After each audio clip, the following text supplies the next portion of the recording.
কি করা যায় দেখি। এখন তারা তিনজন আবার রওনা করেছে, বলা বলি করছে, এটা কি করে সম্ভব। মেয়ে বলছে বাবা এটা অসম্ভবের কি হলো, তুমি আর আমি এক জায়গায় চলে গেলাম, এক জায়গায় রইলাম, সমস্যাটা কি? আমি আর তুমি তো ভালোই থাকবো, মানুষ জানুক, মানুষ বলুক, আমি মেয়ে হয়ে কি তোমাকে বাঁচানোর জন্য আমি কিছু করতে পারবো না? এই পাপ থেকে তোমাকে বাঁচাতে হবে। তাই আমাদের অভিনয় করে যদি তোমার পাপ থেকে তুমি মুক্তি পাও, তাহলে এই কাজটা করা শ্রেয়। আমরা করি, সমস্যা নেই। হ্যাঁ, এই জন্য অন্য রাজার দেশে গিয়ে কিছুদিন মানুষের কাজ কাম করে একটু এলাকায় পরিচিত হলো। পরিচিত হয়ে হঠাৎ করে মেয়েকে নিয়ে চলে গেল। পরের দিন সকালবেলায় মেয়ের মা ওই গ্রামে গিয়া খুঁজা কয়, আমরা এই যে কাম করে দেখছো? হয় না, দেখি নাই কেন? কামটা যে করছে মেয়েটারে লয়ে আঘাত করে গেছে। কি হলো? মানে প্রচার করতে হবে তো নিজের মানে মেয়ে। আচ্ছা, সে যদি গিয়া বলে তো মানুষ বিশ্বাস করবে না। হ্যাঁ, দেখো কামটা যে করলো, কি নিজের মেয়ে নিয়ে চলে গেল। আর কইও না, কামটা যে করলো আমার। আর মেয়েদের তো একটা সুন্দর বাবু আছে, বাব আছে না গো? বাপ লাগাইয়া দেন, দেখবেন কান্দা কারে কয়, বিশ্বাস না করে উপায় নাই। মায়া রাগ করেন না। হরে কৃষ্ণ, এটার অভিনয় খুব অভিনয় করে। বলছে আহা গো, তুমি কোনো চিন্তা করো না, আমরা এই তোমারে দেখবো, ফারান মেছে কইতাছে, চিন্তা করো না। আর আমরা দেখি বেহে বাড়ি লাগে বাচ্চা খুঁজা বাইর করি। হ্যাঁ, দেখেন নিজের খাইয়া বলের কাজ নিজের কাজ করতে দেন, কাজ করবে না। পরের এই দুর্নাম ছড়িয়ে দেন, দেখবেন কাল থেকে রান্না বাড়ি বন্ধ করে দিয়ে গ্রামে গ্রামে ঘুরে ঘুরে খবর খাওয়া শুরু করে দিব। ওই ছায়া গো, আই ও নায়া, কি জানো কি হইলো যে আমরা গ্রামে গো। হ্যাঁ, ওইটা খুব ভালো লাগে আমাদের। যাই হোক, অসৎ কথা ছড়াতে সময় লাগে না, অল্পের সময়ের মধ্যেই ছড়িয়ে গেল, এলাকার সবাই জেনে গেল। সবাই কয় দেখছানে খুঁজে ধরে বাইর কর, কিরম ভেড়া না এটা দেখে দিই একটু। হ্যাঁ, এবার খুঁজতে খুঁজতে খুঁজতে খুঁজতে জঙ্গলে গিয়ে ভাইছে। ওরা জঙ্গলে গিয়ে পাতা লতা দিয়ে কোন মতে একটা কুটির করছে, কইরা ওইখানে তারা বাস করতে রইল।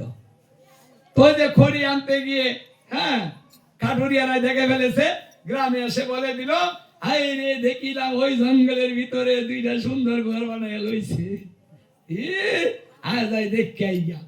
হ্যাঁ, সবাই দলে দলে জঙ্গলে ছুটলো দেখার জন্য। গিয়া দেখে তো ঠিকই, হ্যাঁ, কি নির্লজ্জা রে, কেউ গিয়া বাড়ি মারতাছে, কেউ গিয়া প্রস্তাব করে উপরে মিলে মারতাছে। মানে তার যেভাবে অত্যাচার করা দরকার সেইভাবে করতেছে, আর গালাগালি করতেছে। হ্যাঁ, আর ওরা দুইজন চুপ করে তাকে কথা কয় না, অত্যাচার সহ্য করতেছে। মানে এলাকার কোনো মানুষ নাই যে ওরা দেখতে যায় নাই, সবাই গেছে।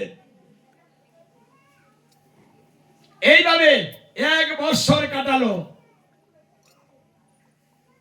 1 বছর যখন হয়ে গেল, ওই যে গন্ধর্বরাজ আবার এলো। হে রাজা, কেমন আছেন? খোঁজে বুদ্ধি দিছেন, ভালো থাকা যায়? মানুষের কথা অত্যাচার আর সহ্য করতে পারছি না, বলুন না, পাপটা কি গেল? আর কতদিন এইভাবে?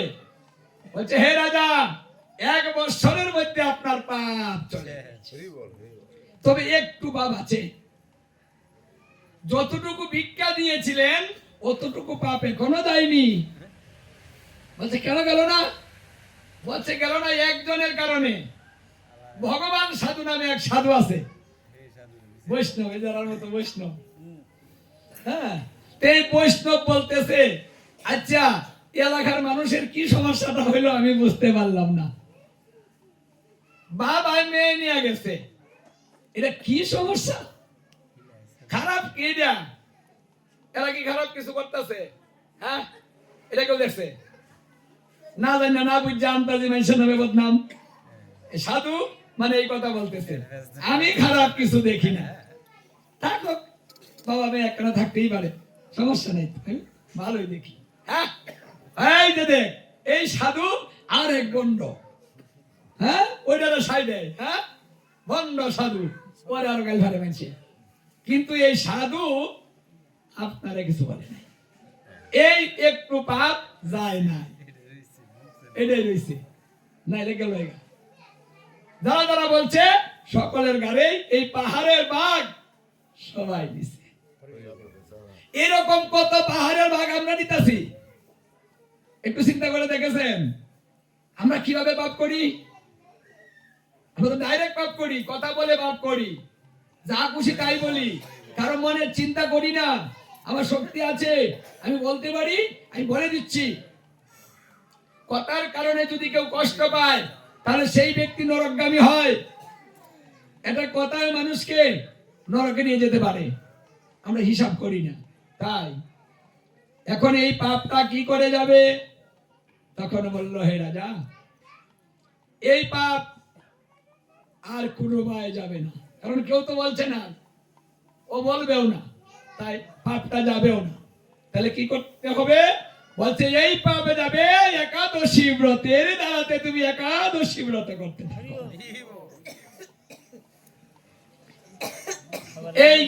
এই বিধান করে দিলেন, একাদশী ব্রতের দ্বারাতে এই বাকি পাপটুকু ক্ষয় হয়ে যাবে, ওটা বেশি দিন লাগবে না। শুদ্ধভাবে একাদশী ব্রত করিতে থাকুন। ব্রহ্মাণ্ড পুরাণের যুধিষ্ঠির সংবাদে বলেছে, একটা একাদশী ব্রত করিলে সত্য যুগের 5000 বৎসর তপস্যা হয়ে যায়। মানে একাদশী এত লাভ, একটা ব্রত করবেন 5000 বৎসর তপস্যার ফল পাবেন। তাহলে ব্রত কয়টা লাগবে? হ্যাঁ, বেশি লাগবে? বেশি লাগবে না, অল্প দিনের মধ্যে পাপ চলে যাবে। এই জন্য কলিজীবের পাপ হয় অসংখ্য। আমরা জেনে না জেনে প্রতিনিয়ত কিন্তু অসংখ্য পাপ করছি, সেই পাপ সব চলে যাবে যারা একাদশী ব্রত করেন। তাই একাদশী ব্রত যদি আসে, কখনোই পঞ্চ রবি শস্য গ্রহণ করবেন না।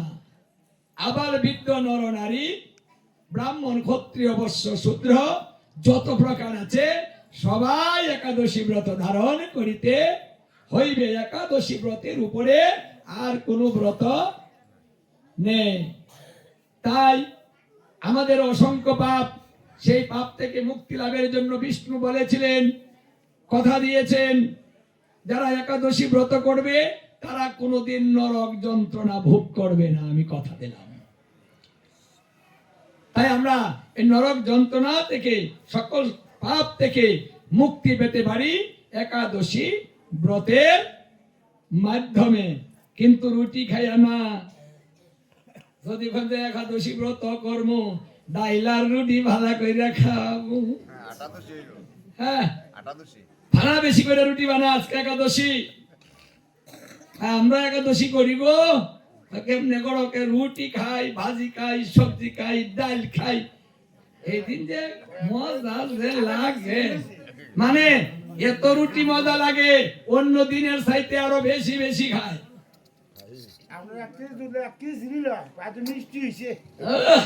কি স্বাদ! হরে কৃষ্ণ। তাই পঞ্চ রবি শস্যে একটা যদি কেউ একাদশীতে গ্রহণ করে, তার ব্রত নষ্ট হয়, ব্রত হয় না। তাই কেউ নিবেন না, ঠিক আছে? হরে কৃষ্ণ। কেউ কাউকে নিন্দা চর্চার করবেন না তো, এখন তো বুঝতে পারলেন ওটা করলে কি হয়, চেয়ে চেয়ে দেখবেন কিন্তু বলবেন না, চুপ করে থাকুন। যে করেছে তাকে মরতে দেন। হরে কৃষ্ণ। যাই হোক, আমরা অন্তকীর্তনে চলে যাব। আগামী করলাম নামযজ্ঞের শুভ দিবস। অধিবাস শব্দের অর্থ মনের সমীপে বাস। তাই কালকে প্রত্যেকটা মনের ভিতরে আমার গোবিন্দ বিরাজ করবেন, প্রবেশ করবেন। তাই মনের দরজা খুলে দিয়ে বসতে হবে। হরে কৃষ্ণ। কালকে সবাই মনের দরজা খুলে আসবেন। আর কালকে গঙ্গা আহ্বান হবে। গঙ্গা আহ্বান হবে কটায়? গঙ্গা আহ্বান কটায় হবে?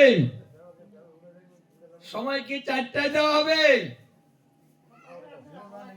3টায় হ্যাঁ, 3টা বাজে। 3টা বাজে। 3টাতে গেলে 6টা বাজে আর কি। ও আবার লগে যদি এটাও কয়ে দেওয়া যায় যে 3টা কয়ে দিলাম, 6টা তো বাজবই। বাহ, এতগুলো সুন্দর সময় দেওয়া হইলো।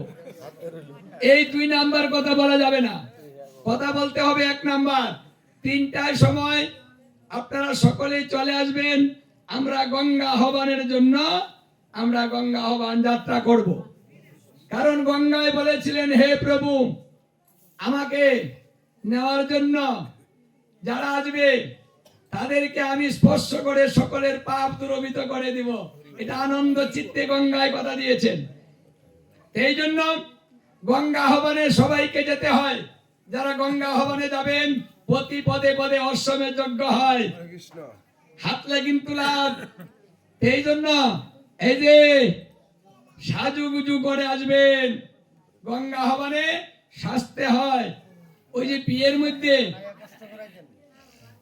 জল আনতে যান না, কি সুন্দর সাই দেয়া, নাইসা নাইসা। তাই আমরাও কালকে নেচে নেচে সেজে গুজে গঙ্গার কাছে যাব। হরে কৃষ্ণ। আর গঙ্গা খুশি হয়ে সকলের পাপ দূর করে দিবে।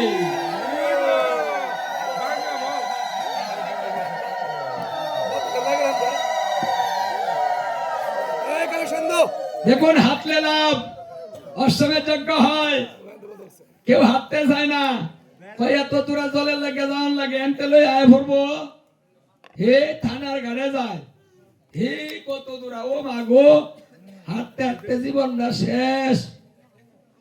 ভগবান বলছে, তুই হাঁটবি, কষ্ট করবি, প্রতি পদে পদে আমি তোকে অশ্বমেধ যজ্ঞ দিয়ে দিলাম, তাও তুই হাঁটবি না।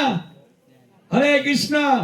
তাই আসুন, হেলায় হেলায় সুযোগ না হারিয়ে আমরা সবাই কাল থেকে সুযোগগুলো গ্রহণ করি। সবাই চলে আসবেন, যারা আজকে আসে নাই তাদেরকেও নিয়ে আসবেন। আচ্ছা, কে কে আসবেন না হাত তুলেন তো। কেডা কেডা আসবেন না? যারা আসবেন না তারা হাত তুলেন।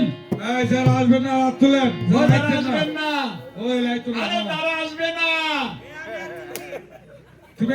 তুমি কালকে আসবে না। হরে কৃষ্ণ। বুঝা বুঝা কয়ো না, বুঝা হাত তুলে ধরা খাইও না। হরে কৃষ্ণ। জয় জয় গীতা ভাগবত।